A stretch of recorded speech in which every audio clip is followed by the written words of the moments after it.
The Texas Department of State Health Services shares extensive data about COVID-19 every day through a dashboard on its website. It has testing data, hospital capacity information, and demographic breakdowns for everyone who gets infected or dies from the virus. It made a couple of changes on Friday that the agency's spokesman believes will make it even more useful for you and your family. So right now we have 3 different positivity rates up there, and that change was made back in over the summer when we saw the positivity rates kind of get out of whack. The original one that we were using, and so we moved to this, the much better rate, which is looking back in time at what that positivity was on the day the test was actually collected. So when you look at a day, say I don't know, September 1st. What you see there is the percentage of people who tested positive on that day, and the 7 days leading up to that, because it's a 7-day average. And so that really gives us a much better picture of what the conditions were at that point in time, and it really lets us trace the kind of the contour of the pandemic over time. And so that's been really helpful to look at it that way. And so, essentially, we're going to keep that and then just retire the other 2 measures that we've been using. We kept our original one up just kind of as a basis for comparison. And there was another one we were looking at just, kind of to see how they stack up. And we wanted to, kind of share that with people and let them know what we were looking at.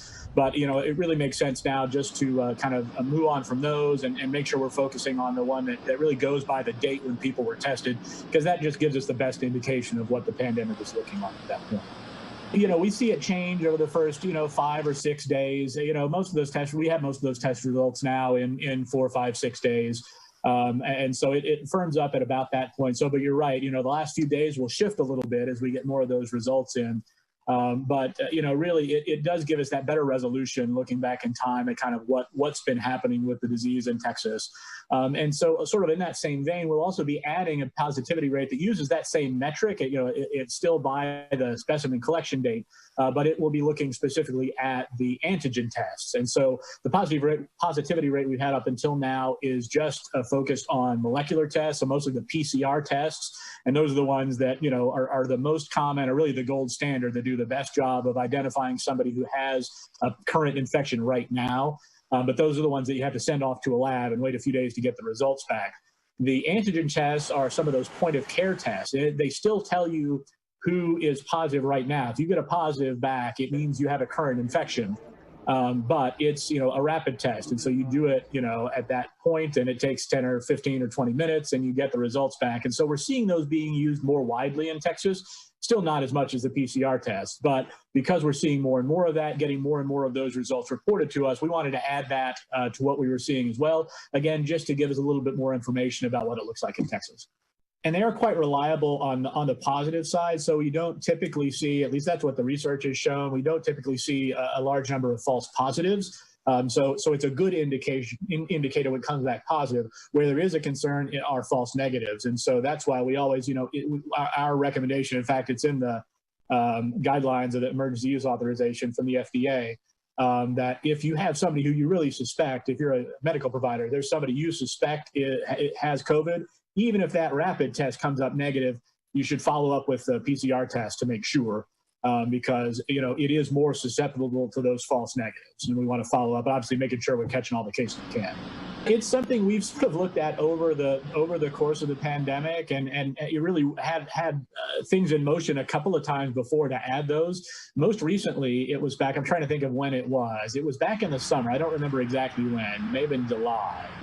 But we were really on the verge of adding the probable cases at that point, and then nationally the case definition changed for those probable cases. So we kind of put the brakes on that.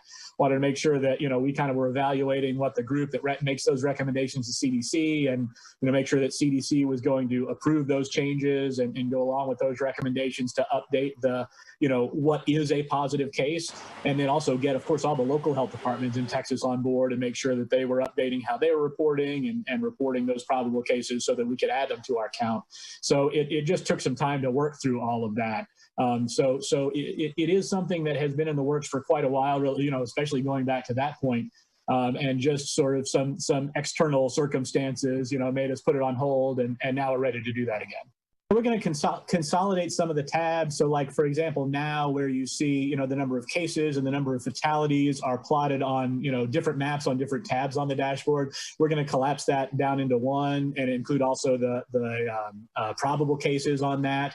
And you'll be able to select which layer you want to see. So it's just anytime we can reduce the number of tabs, it'll make the whole dashboard run faster. And so that's something we want to do. Just make anything we do to make it more usable for people. And I think hopefully it'll be a little more intuitive to use. You want to have to click through so many tabs to look at different things. There'll be kind of a, checkbox or radio buttons on the side. You can choose to select, kind of which one you want to look at on the map. So those kinds of improvements are also coming.